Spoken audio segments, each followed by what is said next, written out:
Hello, Carly. Welcome to the show. Thank you so much for having me. What an honor. Oh, well, you know what? As I'm looking through all of your information, I just feel like there's so many pieces of your story that tie so well with everything that we talk about in the show. I want to ask you before we start, because I know you shared it in your notes. When you say own your choices, own your life, how does that speak to you and what message lands for you? I think I'm just in this season of taking stock of my life and taking full accountability for every single corner of it. And how does that make you feel when you do that? Well, it makes me feel absolutely empowered. And I think Mm. there's such dignity in really owning all your decisions and your choices and even the shadow stuff, the harder stuff. I have those parts too because I'm a human being, as we all have them. But Hmm. the antithesis of that is to be a victim to it. And I am in this stage of my life where there are things that are out of my control. Hmm. So taking control and accountability of my life and my choices helps me to actually feel more mentally clear and free and confident. Thank you so much for sharing because there's something to this that even when you can change how you feel about it, it might not change the circumstances, but it can change how you show up in those circumstances. Yeah, and how we receive and filter things, our perspective is how we live our life. So Hmm. I can wake up one morning on a Monday and feel anxious and tired. And that can be the lens in which I move through the day. And on the same day, I can wake up and feel grateful and empowered.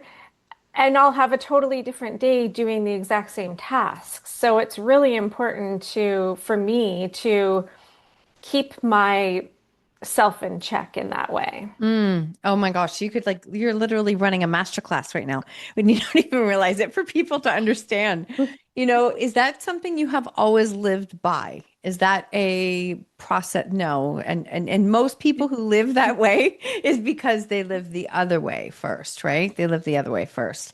Tell us a little bit about you, and I want to start with where some of the changes started for you.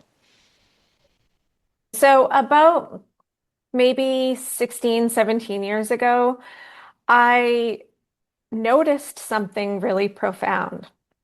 And I noticed that the very first thought I had every single morning was, I'm so tired. I can't wait for this day to be over. I can't wait to get back to bed. And that it was my first thought every morning. And it was repeated throughout the day. And I'll tell you something about that era of my life. I wasn't happy. I wasn't making very much money. I certainly wasn't in love. I was lonely, Mm. unfulfilled, not living up to my potential, whatever that means. Um, and when I had that awareness, because, sometimes if you've done lots of therapy, you'll get reflected back to you that, oh, the awareness is the breakthrough. And I would get frustrated with that a little bit sometimes, but the awareness is the breakthrough because now that I can see it, I have the power to reframe it. So for an entire year straight, I practiced waking up and trying to say something positive. So many mornings I woke up and the first thing I thought was, I'm so tired. And I would go on. But then I would stop myself and say, okay, but I still can have a good day. Mm. So I could stop my thoughts and I could redirect them. And then over time, it came to be that I would wake up and go, oh, I'm really looking forward to that coffee meeting I'm having in 2 hours, or I can't wait for lunch today. And in that year, my life changed. I left my job, my marriage, the apartment I was living, the city I was living in. I completely, I don't want to say blow up my life, but I went somewhere where I didn't even know where I was going, and I ended up exactly where I was supposed to be. Thank you for sharing that. And I want to give people context. So basically, you found yourself in a point where, you're waking up, I'm so tired, I'm so tired. Also recognizing the words and how that was spilling into the day. Right? I often say that most of us, if we're not conscious of it, we wake up with, oh my gosh, I have so much to do today. And then we go to bed with, oh, I didn't get anything done. We're literally bookending our day and not enough, right? We're not doing enough, not doing enough. and that spills into everything. So as you hit a point in your life where realizing that, the words that you were speaking weren't supporting you and what you wanted to do, and then consciously trying to change them, which is exactly what it looks like. It feels almost, I don't want to say weird, but it feels, and when you're doing it in the beginning, it feels like, is this true? I don't know if this is true. And this is not, I think what's powerful about what you're saying, we're not just saying an affirmation, you're actually speaking a thought that you want. That's right. And it is. It's very different than doing an affirmation because I'm also retraining my brain on how to go from an unconscious state of sleeping to awake. And there's this really important time when you first wake up where your brain is still in, that sort of sleep mode. I'm not a Hmm. scientist, so I Hmm. don't know all the facts, but I know from my own experience Hmm. that it was sometimes I felt like I would say, I'm going to have a great day. And then right afterwards, I go, you're lying. And I'd say, no, I am going to have a great day. So I would have that little battle with myself. But it's okay because I just kept trying.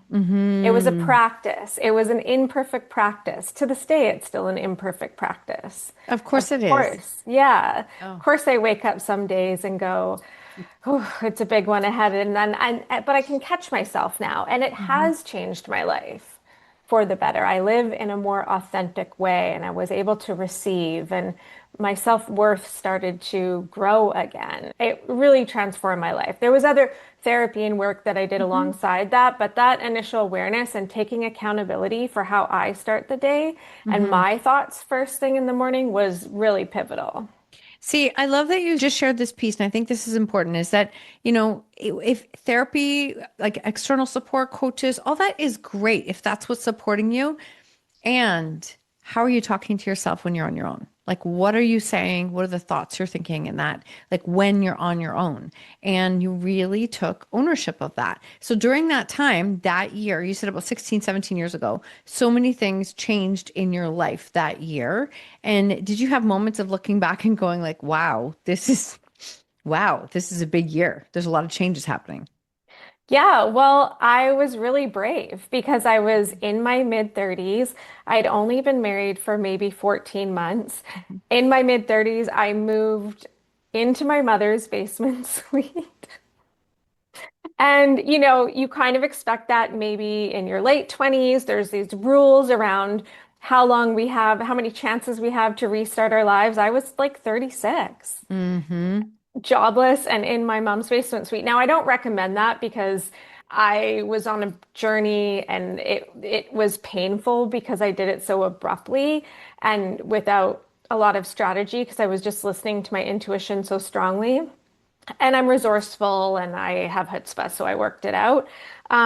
But you know, in that bravery, I took big risks according to society and really went against what my image was working in corporate downtown Vancouver, married to a really nice man with a really nice family, lived in a nice home, and I left it all. And so, yeah, I do look back and I feel grateful. Oh, that's incredible. And so as you continued on that journey, how did things change for you? Like I can hear you're very connected to your intuition. Yes. And how did that continue to unfold for you even more? Like what happened after those years? I had a lot of clarity on how I wanted to spend my day to day in my work and who I Hmm. wanted to spend it with. I started saying no more to relationships that didn't feel good. Hmm. I think it's a pretty universal experience. You get that phone call from the girlfriend you don't see very often. They ask you to go for lunch. You don't want to go, but you feel like you should. You dread it. You dread it. You dread it. You actually spend maybe, 3 or 4 weeks dedicating so much time and energy to this 1 hour lunch that you don't want to go to. So I cut all that out. No more. I Hmm. don't do that. Um, and I fell in love, like a real true love with my best friend. I allowed myself to be vulnerable enough to Amazing. fall in love. A lot of people don't realize that in order to fall in love, we have to actually be so vulnerable. And to really experience it is to have the most open heart ever, which is also the scariest thing ever for a lot of people. So I feel like when I look at all those years. It was just a really a series of brave acts and taking chances and knowing I could get hurt and doing it anyway. That is a really powerful piece about the vulnerability because that's in order to receive the love that we desire. We also have to be open to receiving it. We have to give that part of ourselves, and that builds that connection. So it definitely led you into a beautiful relationship and where you are today. There was a turning point. There was another turning point for you, and it wasn't in Canada, it was across the world. Is that safe to go to this space? Yeah, Okay, so absolutely. tell us about that time because this is where, you know, everything that you're sharing and how you were able to, change your situation, be in a different circumstance and be open to receiving. And then a very serious life challenge comes in. And now what do you do? Yeah, so last year I was in Japan with my family celebrating my youngest daughter's high school graduation. And I found myself needing emergency surgery in Japan. And if you've ever been to Japan, so I don't speak Japanese, and most Japanese people don't speak English. It's a very insular culture, which is really beautiful. So I ended up, after the emergency surgery, waking up on my birthday in a hospital, and I got diagnosed with cancer via Google Translate. Oh my goodness. Oh my goodness. Okay, so can I just ask you, so emergency surgery, was cancer even on the radar? Was that something you were expecting to hear back from? Or like did this whole thing just happen very quickly? I'm an optimist. So even though I Mhm. had cancer when I was 18 and I was told that there was a high likelihood that I would get cancer again, I did not think about it at all. I did not live the last 26 years of being in remission in fear. It was in the back of my mind. I actually was a little embarrassed because I thought maybe I had food poisoning or indigestion because I had a stomach pain. That's what took me to the hospital. Hmm. And so I just remember the whole time just kind of feeling like I'm taking up resources. I think I'm fine, but I kind of can't pinpoint what it is. So no, I was not expecting cancer. Okay, so thank you for sharing that because imagine going in thinking you're, a food poisoning, which is you're in a different country that can happen, right? That's quite easy that can happen. But you go in and end up with emergency surgery and then find out by Google Translate that you have cancer. What happens next? So the surgery I had was pretty major. So I stayed in the hospital in Japan for about 2 weeks. We were due to go home way before then. So I'll just back it up to that first day on my birthday when I got that diagnosis. I'll tell you, it was really interesting because I had such a moment of clarity. And I knew immediately I wanted to focus on having more connected, intimate relationships with the people I love. And I wanted to give back to my community. And those were the two things that came up immediately.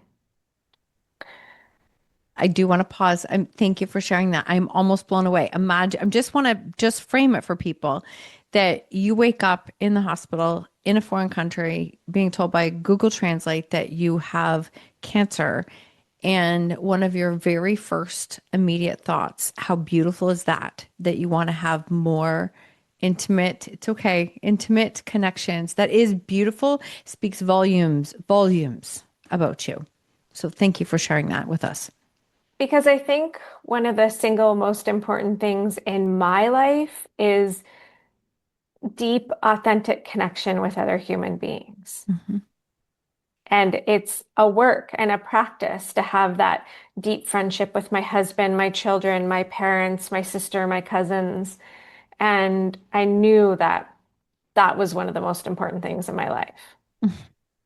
So I'm almost curious, not that you could answer that, but imagine how much your frame of reference now shifts if that's one of the first things that you hear.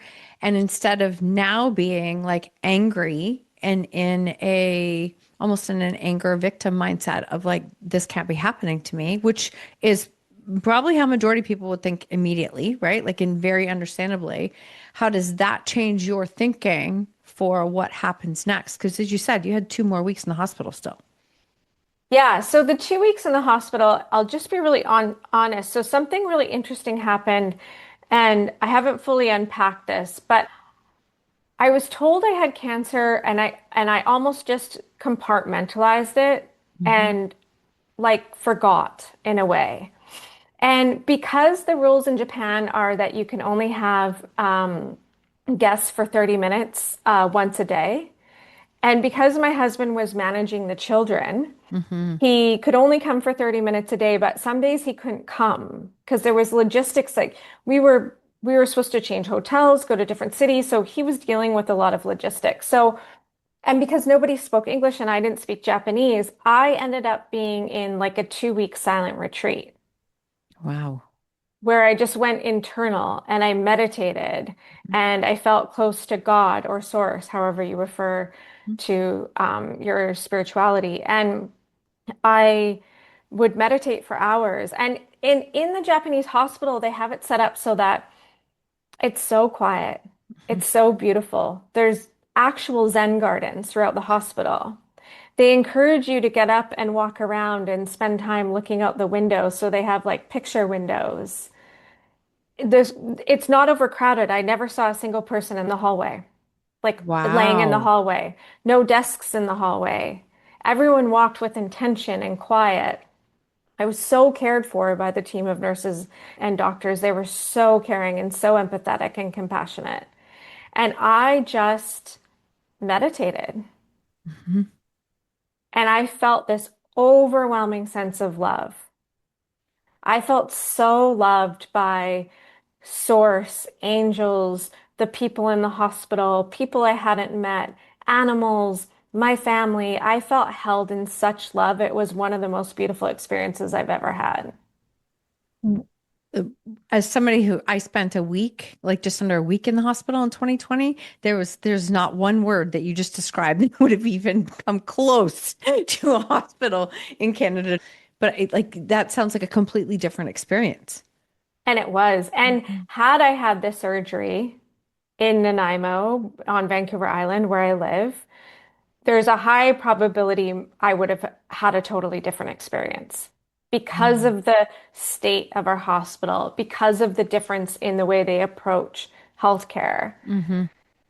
because of the overstimulation I would have felt from seeing everybody in the hallways. And I also would have been ushered out of the hospital a lot quickly. I Hmm. remember being surprised that I was there for 2 weeks. They wanted me to stay another week so that I had the proper care. I'm sure I would have been rolled out of the hospital here in under a week, even though it was major surgery. Well, and it's interesting too. Can I ask you, I'm like, what was food like there in the hospital? All whole foods. So the nurse explained to me all via Google Translate that they believe in holistic care. So it's really, really important that your nutrition is really good while you're recovering. So Oh. every meal, we would have about 4 or 5 dishes, and I would have my chopsticks. And the way to eat so that it improves digestion is to take a piece from each dish one at a time and go around in a circle. So it slows your eating, Hmm. it improves your digestion. I'm eating, broth and whole chicken and fish and rice. There was no processed food the whole time I was there. Okay, that absolutely blows me away. Like, as that is always a question I have had is like, how can we're not coming here to get better. This is not the food that would actually help us as we're healing. So that's just fascinating. So it's like the entire experience, even though you had this incredibly difficult news, you had this 2 week experience of healing, it going inward, meditating and like connecting to God source power, however, but connecting in a way. And how did you feel then, like as you got ready to leave? Like, was there a point when you were looking at having a treatment or something changed in the last few minutes? Was there a point in your, did I read that? So yeah, that came later. Okay. was at the hospital. We knew I had cancer, but we didn't know what kind. Okay. And so that pathology was off with that department, but there was a bank holiday. So all of that was going to take quite a bit of time. Mm-hmm. So the day I left the hospital, I was ready to leave and go home. Like it was a spiritual experience, but it was also a lot to process. It wasn't like I didn't cry at times. I was still having feelings and feeling lonely at times. It was just overall a beautiful experience with hard times mixed in. Mm-hmm.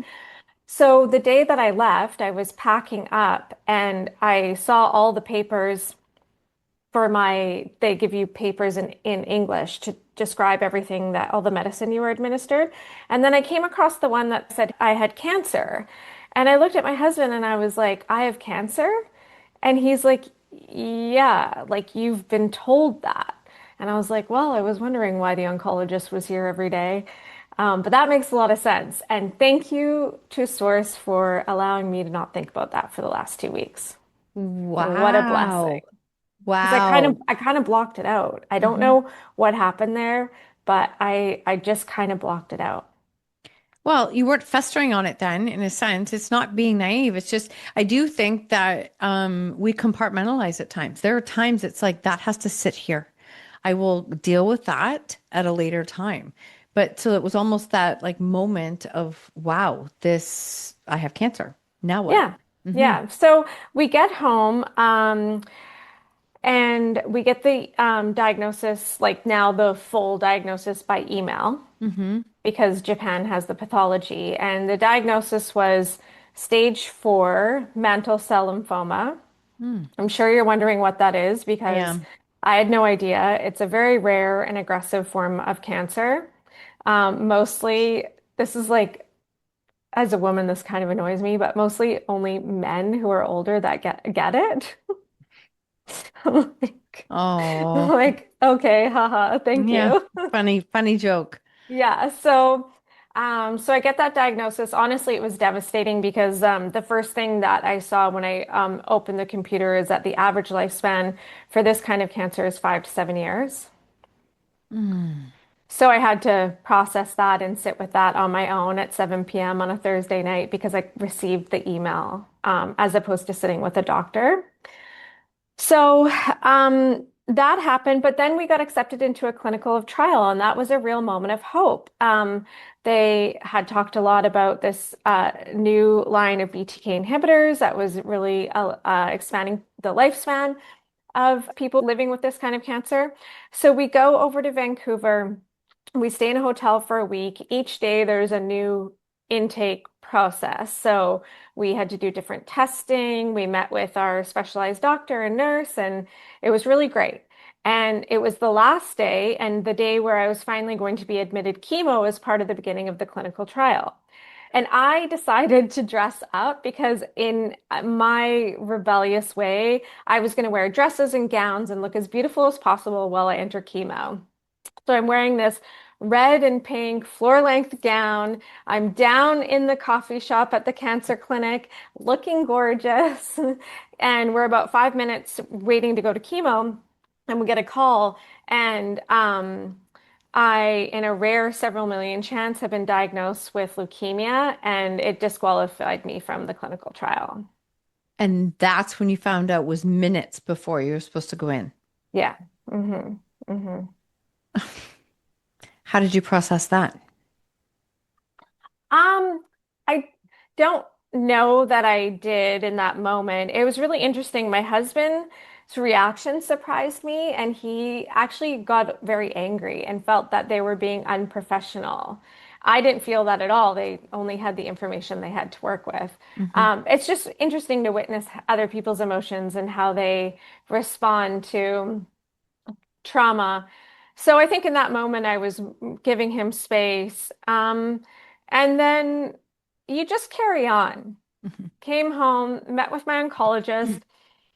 My oncologist here is fabulous. He's so handsome. He's got long, kind of gray hair. He always dresses so nice. He's soft-spoken.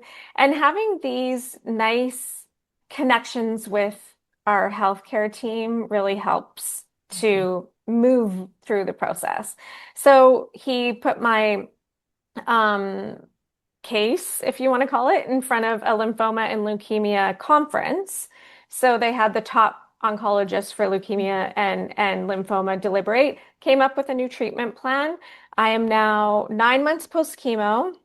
I'm on a 2-year treatment plan, so I get chemo every 3 months, and I take chemo pills every day. They're not really chemo pills, but they're like cancer immunotherapy pills. But I say chemo pills because that's more relatable. So I'm in remission now, and the idea is that both the cancers are reoccurring, so it's not if it'll come back, it's when. But I'm taking the same approach as I did all those years ago, and I'm just not allowing myself to occupy my mind with that kind of worry. And here's the life hack I will share. If you don't want to feel anxiety or sadness or lonely, then the opposite of that is to create. And what I'm creating is a house here in Nanaimo that will be dedicated to cancer patients who need somewhere to stay for free because our island is vast and there's communities outside of Nanaimo that sometimes are up to 6 hours away one way. And we are the cancer clinic for those communities. So my husband and I are creating this house. We're renovating it right now. It's been the biggest blessing to have this project to work on. We've had community members come together and help donate donations in kind through renovations and cash, and it's been brilliant. Oh my gosh. Okay. Thank you for how you shared and what you did. You said like one thing to combat the anxiousness, the sadness, the frustration is creativity. And in a way, I feel if we can drop into how can we pay it forward in some way? How can we give it back? How can we make a difference? What was the moment where you went, I think we want to build this house? Like, did you have a very clear download of like, we're doing this? And was your husband completely on board when the idea dropped? So it was actually my husband's idea. Wow, I love it. Yeah, yeah. And it's really interesting. And I've always had this idea in my mind ever since I was really young that I wanted to open a house, but specifically for foster kids, like kids that are aging out, like a Mm-hmm. transition period. And I've always dreamed of it. I even knew where I thought it was going to be. I knew kind of what it would look like. So it was really interesting. And this is why marrying the right person is one of the most important things you can do in your life.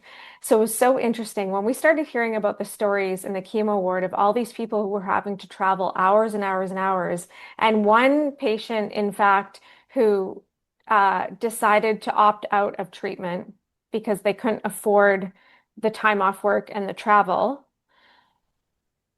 That's when my husband said, I think we can do something here. And his idea matched an idea that was similar to something I'd already had my whole life. And from there, it just like exploded. Isn't that beautiful? All of a sudden you start to see like look at what I think that we notice gaps. A lot of times businesses are built because of you see gaps in a market. You see gaps in what could be available. But even here looking at it and going, no, this is a gap. There's a lot of things within our own healthcare system that I don't think are as efficient as what they could be. I know it's not, I mean, I know other countries have theirs as well. But I think there's something really special about what you're creating here. And this is where like you have like humans helping humans. Like it's not relying on, yes, we need the system, but I'm saying there's like humans actually helping humans now. And that's beautiful.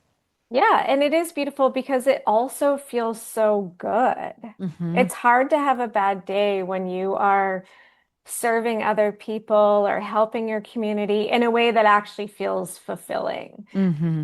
Like even just if someone's listening and they're like, well, I can't buy a house and donate it, like that's fine. My husband and I are in real estate. It happened to work out the way it did, and we're really blessed. But you know I volunteered at Nanaimo Family Life just as someone who would go in once a week for a few hours for like 10 years. And Hmm. it was such a blessing. Like you can volunteer your time, you can share things on social media. There's so many ways to support your community that don't have to um, impact you negatively, financially, or emotionally. You just have to find what works for you and go for it. Yeah, I love that you shared that. There's always one, I don't know if you've ever listened to Ed Milet, but something I heard him say on a podcast, he was I think late teens, early 20s, and his dad was very much a proponent about him volunteering in a foster system, like as a not a big brother, but more than that. He would go in and work with them. And, I think it was like $5 an hour or whatever he made.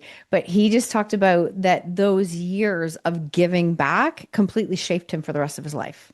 Like he's like, Wow. yes, I've made money. Yes, I've done things.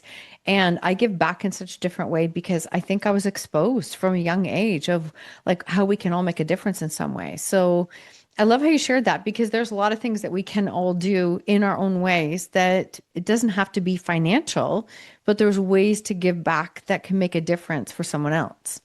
Yeah, and I think even in the decision about how you volunteer goes Hmm. back to that word accountability that we talked about, Yeah. right? Because I think everybody, no matter what position they are in life, almost, has space to do some good in the world. You can open the door for someone. Hmm. You can see someone struggling to put their groceries in their trunk and assist them. So I think it just goes back to that word of feeling empowered and feeling accountable. Okay, well, what can I do to make this day like slightly better? We don't have to move mountains every day, but just like move an inch, you know? Those inches add up. I do. Those inches add up. So you are in the process right now of renovating this house, right? You did not say the name already. Can you share it, please? Well, it's a little embarrassing. Why is it embarrassing? Because my husband named it, and Yeah. I'm really struggling with it right now. It's named Carly's house. He named it after me, which is really cute. But I'm in this stage where I'm going on a lot of podcasts and radio station. I'm like, so Carly's house. So I'm just just sitting with that, and I'm trying to receive the love as it's intended. Yes. But I guess that's my own little work to do. So yeah, it's called Carly's house. It's a beautiful project. I think what's so amazing for me is I'm a three-time cancer survivor, and I've been through uh, all different types of treatments, radiation, chemotherapy, surgeries, etc. So I'm really walking through this project through the lens of a patient and what would make a patient the most comfortable. You have the firsthand experience and exposure of seeing it from those different lenses. So, what are some of the things that you can share that you are doing or things that you wish you would have had to make you more comfortable during this journey? Yeah, so for the house, for example, we are going to be putting a bathroom in the primary um, bedroom because I believe in having dignity and respect when you're sick, Hmm. and part of that is privacy. Hmm. Also, if you're undergoing chemotherapy, it's important to have your own bathroom for safety reasons. Um, the other thing is there's a lot of doors in the house. So the living room is actually, you can completely door off. The bedroom you can completely door off so that when you're in the big, beautiful kitchen, it's got a gorgeous skylight, a big island. So when your family is with you, supporting you, they can cook you dinner. And if the smells are making you nauseous, you don't have to just retreat to the bedroom. You can also go to the living room. So you Nice. don't have to feel so isolated. Hmm. Um, and in that same vein, we'll make sure we have a barbecue on the back deck. There's a ramp leading into the front house if mobility is an issue for you.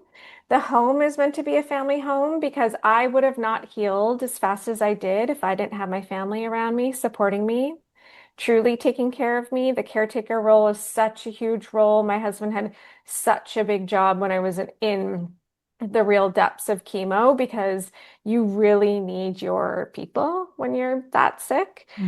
So the house is really designed to be comfortable for families to be there together. Oh, beautiful. Is it going to be set up so it's like one family at a time, or how will those pieces work? Yeah, that's such a good question. So we have an agreement with the Nanaimo Hospital Foundation, and they are the experts in running the house. And because I believe so much in dignity and privacy around the guests who stay there. We won't actually know who stays there, when, how. So they're going to manage all that. And the way they've kind of explained it to me is there'll be some scenarios where an entire family occupies the house, maybe sometimes, but maybe if it's two single people, they'll each take a bedroom, Mm-hmm. and just have the shared common area. But they'll kind of sort that out based on need and the province guidelines. That's, I think, much better than having you having to make some of those decisions in that time. Yeah, and I'm not the expert in that, and there's a lot of care and um, thoughtfulness that goes into that, and that is not something that I've spent my career learning how to do. So that's a whole expertise on its own. Amazing. And so when is it projected to be up and running? So we've already started renovations, Okay. which is really exciting. Hmm. So accounting for potential delays with permits because that's kind of how that goes. We're hoping to be ready early 2027. Yeah. So you're in a space now where, you're sharing the message, getting it out there, and showing people what you are creating. Yeah, yeah. And inviting people if they do feel inspired or called and have the means to go to the Nanaimo Hospital Foundation. There's a drop-down menu for Carly's house, and if they feel called to donate, they can do that too. Amazing. You said Carly's house and a much I could just see it, was landing, and I love that. I love that. I think it's beautiful that your husband named that. I really do. Um, Yeah, oh, he sounds amazing. he's obsessed with me. He loves me. I love him. It's really beautiful. But that's beautiful. And look at like some of those earlier years where you made decisions because it's like something doesn't feel right. Something doesn't feel right. And you trusted yourself to continue to make those changes. And all those changes continue to stack up. And it sounds like you, as you said, like having your family nearby to support you during this time was incredible. And so, I mean, it's just beautiful how that all lined up. Yeah, yeah, it really is. Yeah, the universe really had my back. Sometimes when we're in the middle of those moments, it's hard to understand why it's happening the way that it is. And I'm a big believer that, when we ask why, we just get stuck in a loop that doesn't support us. And I like to even when it's a slippery slope, when that happens, I'm like, no, what can I do? What can I do? Like stay in an action kind of thinking as opposed to why me? Um, So interesting that you brought that up. Sorry, I is just it? wanted to say No, go. because it's one of my like fundamental principles is that I've never ever asked why me, not once. Okay. So not once. Mm-mm. Wow, I think it's incredible. I do. I think it's incredible. Is that something that was modeled to you? Is that something you always remember yourself being? Is like you did not fall into a why asking question? I Well, know. that is a very deep question. I know. I like to go deep. Yeah, Sorry. yeah, no, no, it's a good question. I have never really thought about it. I think maybe if I'm being really, really authentic and honest, there's probably some work there for me to do because I I will never hold myself in a victim mentality. Mhm. I have a repellent against that energy. And, but the result of that is I feel like I have a choice no matter what. I feel like I always have a choice. Mhm. I had a choice to do chemo or not do chemo, even Mhm. though if I didn't do chemo, I would have died, but it's still a choice. Mhm. So I chose to do chemo. So every time chemo got hard, I said, thank you that I have access to chemo. Thank you that I don't have to pay for the chemo. Thank you that I don't even know how the chemo gets mixed up and arrives. Like none of that is my business. I'm just grateful it's here. So I had that sense of clarity when I was 18 and I got sick as well. I remember immediately feeling grateful that because I lived with a single mom, that she didn't have to choose between her daughter's treatment plan and remortgaging her house. That's amazing. Seriously, that's amazing. I love that. And I think it's such an incredible example because here's a story where it could be very easy to fall into like, why is this happening? This does not make sense. But I love that your first response is that. I didn't even know I used to live in victim mentality until I got so sick and tired of my own thinking that I was Mm. like, I honestly didn't because I think that's how. I saw the world as I grew up, and it's so interesting. But I that for me, my book is actually called When She Stopped Asking Why, because the why was killing me. It was literally the why didn't matter anymore. And so it's a slippery slope. As soon as I start asking why, I'm like, oh no, that's not the direction that we go. We go this way. So I just think there's something really beautiful and powerful about how you're sharing that, because it always blows me away. And just from an observation standpoint, how some humans are very much stuck in a victim, yet really nothing is going on. And then there are people who have so much going on, and that perspective doesn't even enter their thinking. It's just so interesting for me to watch humans sometimes and just see that. Yeah, I agree. And I think, I have empathy for the people in my life who are in a victim mentality. And I Hmm. think part of that is, just like maybe programming from when we're younger, or like being in survival mode. And I think my version of that was when I used to wake up every morning and Hmm. go, "Ugh, I can't wait to be back in bed." So I've probably had those versions of myself over the year. I know I've had those versions of myself over the years. But when it comes to the illness or crisis situation specifically, I always just know that this is just part of having a human experience. I don't believe that someone deserves what they get or is more worthy because they didn't get. I do not subscribe to that at all. So if someone, is living in another country and very, very hungry and living in poverty, they didn't do anything to deserve that. And I am privileged because I actually just won the lottery by being born in Canada. Hmm. Hmm. I love that you said that. Thank you. Because I do think that it comes back to what you said in the very beginning. We have agency in how we respond and what we do and to our circumstances. We get to choose how we respond. And that never means that there are people who are in that deserving state, right? Like I don't like to think that this happened because I'm a bad person or that something happened like that. So I just thank you so much for sharing that. You are in remission now, but you still have how many, you said, more years of your medication? Yeah, so I'm in a 2-year Two treatment year. plan and um I guess I have about a year and 3 months left of it. Okay. Mhm. Amazing. Amazing. And so now this is keeping you, I'm saying keep you busy, but it's obviously fulfilling for you for the work that you're doing. It's my North Star right Yeah. now. It's motivating me to get back into work. We donate a portion of our all of our sales to Carly's house right now. It's helping me feel more connected to my community. It's yeah, it's just great. Beautiful. It gives me so much purpose. It's such a joy. That's beautiful. And where can people, I'll make sure everything's in the show notes, but where can people connect to learn more about Carly's house and you and your story? Yeah, so I'm on Instagram and Facebook. Carly Carey Real Estate is my handle. The Nanaimo Hospital Foundation, you can do donations directly there with the drop-down link to Carly's house, and they are giving the tax receipts, so that's a bonus. Or you can just Google Carly Carey. My husband's really good at SEO, so I'll come up. Isn't that awesome? Oh, Yeah. that's so awesome. That's something to be grateful for, really. Yeah.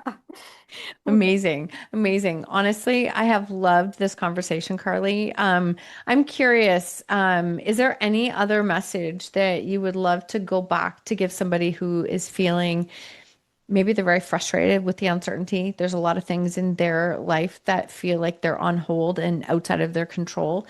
Is there anything else that you'd like to share with them as a message that can help them at this time?